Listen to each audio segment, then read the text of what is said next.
is an extremely weird morning. I don't know what to tell you. The market is down again, pretty significantly down. The Mag 7 stocks are mostly down. Tesla is down pretty much in response to all the rest, kind of following along as usual, more down than the NASDAQ, more down than the Mag 7. But just in general, there was like no news, none. I mean, yeah, I've got a couple of pieces of news to share with you this morning, but it's a no news morning. I am beginning, as you know, to believe that we might be headed for a recession. Yes. Last night, Larry Goldberg and I talked about this, and we talked about it a lot on Saturday morning. A lot of evidence, tremendous amount of evidence suggesting that there's going to be a slowdown period. Larry thinks it could start as early as the second quarter, and he may be right. Maybe it'll be toward the end of the second quarter. I'm thinking the main part of it will be in the third quarter because last year's third quarter was so strong. And I think the market is telling us that they think this is going to happen too. I think that's what we saw last week. I think that's what we're seeing this week. Now, a lot of things could change, but I'm not sure what they're going to be. So while I continue to believe there's a good chance the Fed they're showing some softening signals. There's some dovishness in the most recent commentaries by some of the Fed governors and presidents. And so this dovishness, could be signaling that we're going to get that 25 basis point cut in March, but maybe not. Now, there could be a real shock. We could get that 25 basis point cut in January, which would signal that they believe there's trouble ahead, which might actually be a shock to the market, might cause even more downside momentum in the market. So a very, very unusual start to the year, very, very unusual start to the day. This is Randy Kirk. Please hit like, subscribe. I know you don't want to hear this negative news, but it's not so negative as I mentioned yesterday. Hit subscribe, hit notify.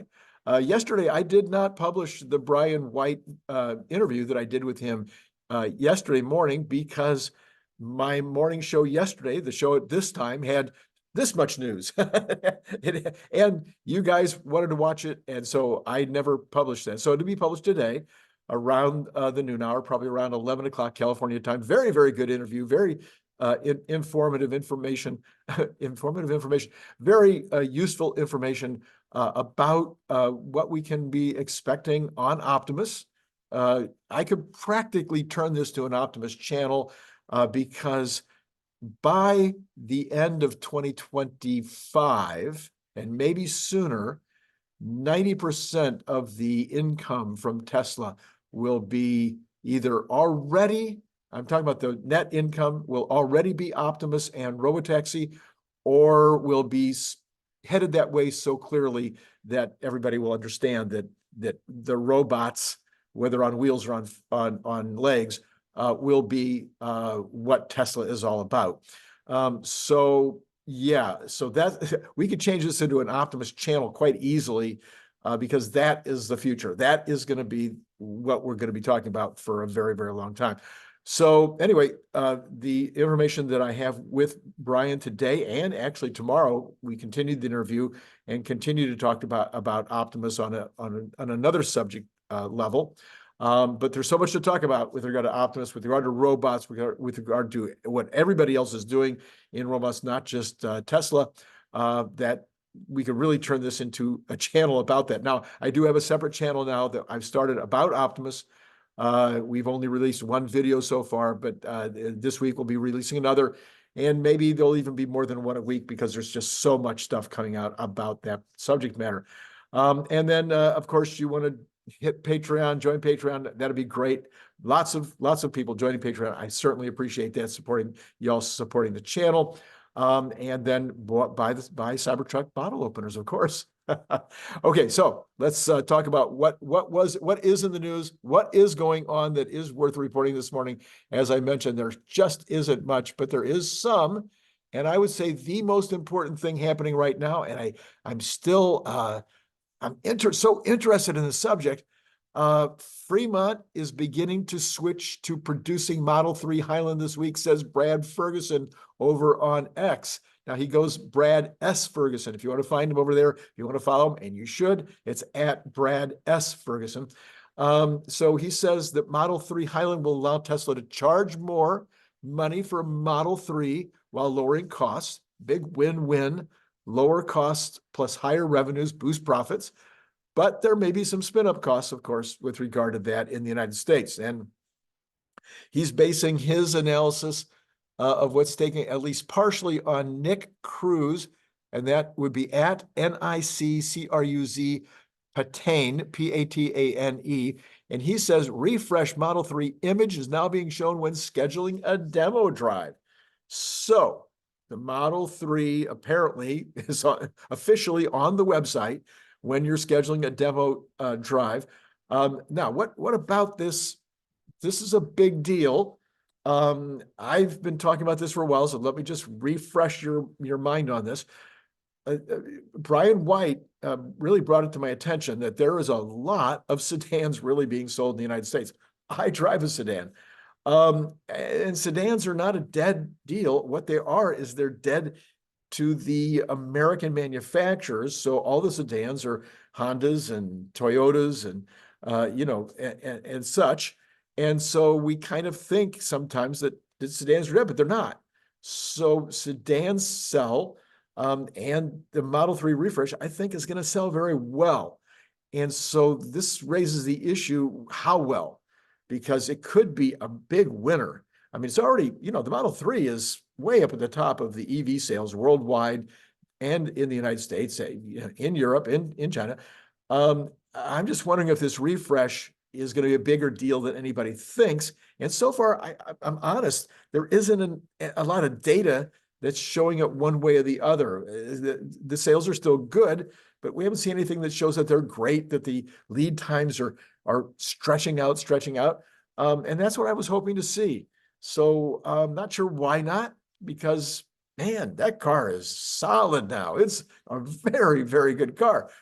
We come back to questions about PR and questions about advertising and about emphasis. Remember, companies can't emphasize 17 things at once, and Tesla is doing 17 things at once. So it becomes really, really difficult.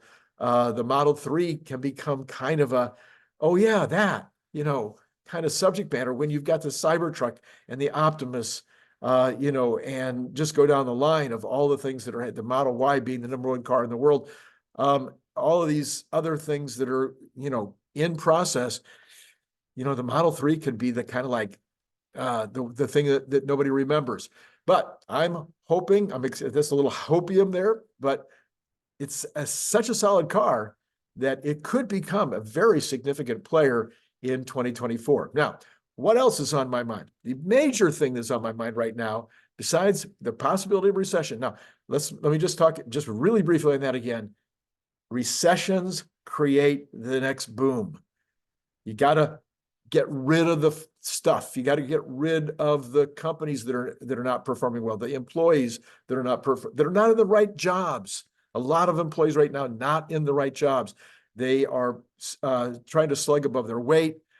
They will be exited. These people will not be in the game at some point this year as companies shed excess labor because they're not afraid that they can't hire it. So that's going to happen.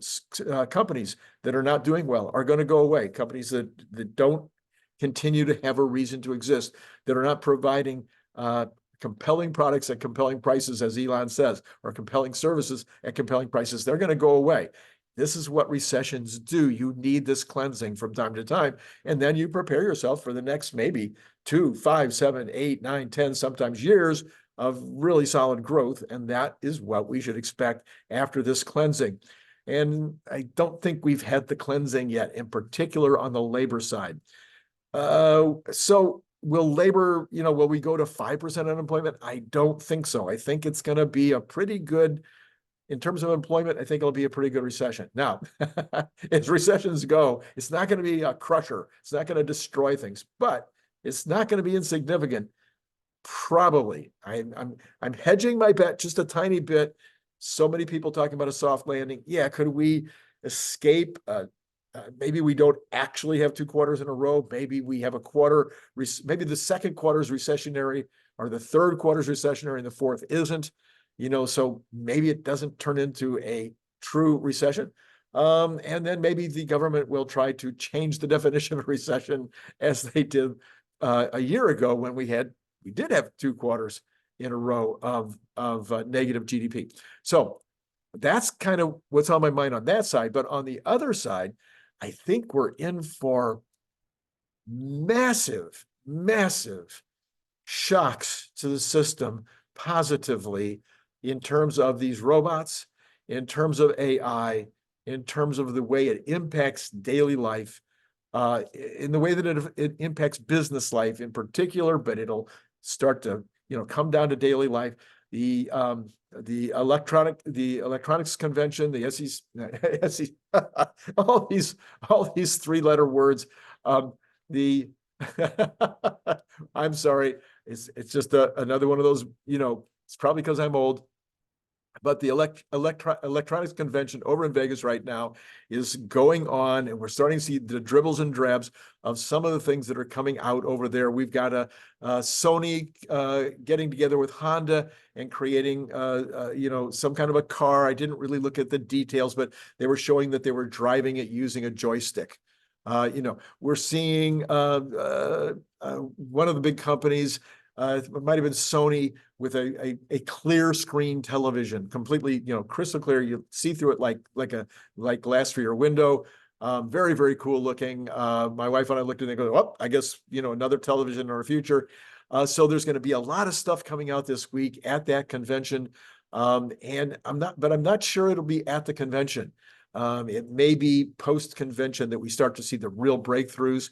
But I think it's going to be significant, and it's going to be the kind of impact like we had with email, or the internet, or the cell phones, the smartphones. I'm really sensing a massive coming change, and in particular with regard to Tesla, that massive change is going to be Optimus, the robot, and I think it's going to be, as you know, way sooner than a lot of other people do. So we'll see. It's going to be that kind of year. Let's go ahead and take a look at the markets. That was really it. That was the news. For an hour and 10 minutes in the morning, I scour, I look at every nook and cranny to find things I think you'll care about. There was nothing. But tomorrow, it'll probably be so much you can hardly report on it in the time allowed. All right, let's see here. We have got Tesla down 2%. We have got Apple down 1.37. We've got the Mag 7 completely mixed, but mostly down a lot less than Tesla. So Tesla is leading the downtrend. I believe it's because of the news. I think the news is completely biased, and anyway, horrible. NASDAQ is actually up 2% right now, shockingly. And the S&P is down. The Dow is down. In numbers, we've got the Dow down 293 points, with the NASDAQ up 319. I'm telling you it's a weird morning. Does that tell you it's a weird morning? Let me make sure. I'm going to refresh just to be sure here. The Dow Jones Industrial is down 289 points, and the NASDAQ is up 319. The S&P is down 28. Tesla is down 4 to 235, almost 5 to 235. You've got Apple down 2 to 183. You have got, if you do this in percentages instead of numbers, you've got the Dow Jones down 77, with the NASDAQ up 2.2. You've got the S&P down 0.59. This is a weird morning. As I mentioned, you've got the Magnificent Seven mixed. You've got the Cathie Woods mixed.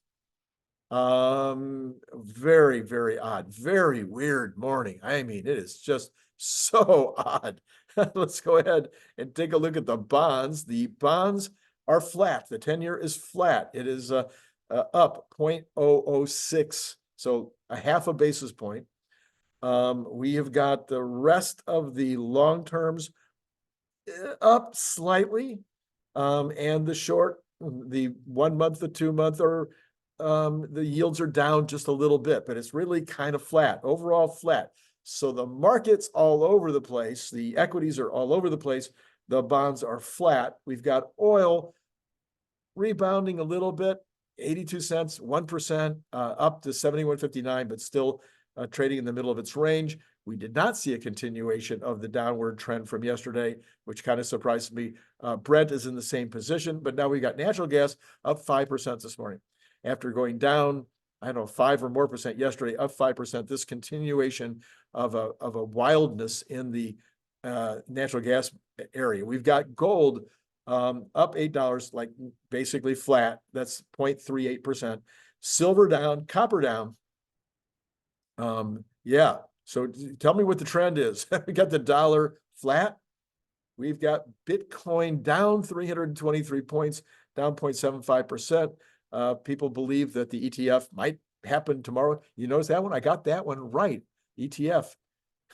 So, for some reason, that's been another one that is, there's so many of those 3-letter words now, we just can't keep them all straight. All right. So the stock market, double checking. Now, see, this is why I'm saying there may be some weirdness going on, because I'm showing a different result on the CNBC reporting that I'm showing on my app.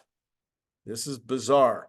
So the Dow Jones is down 271, but on CNBC, they're showing the NASDAQ down 88, down 90. Let me go back and look at my app again. The app is showing the NASDAQ up. Oh my goodness.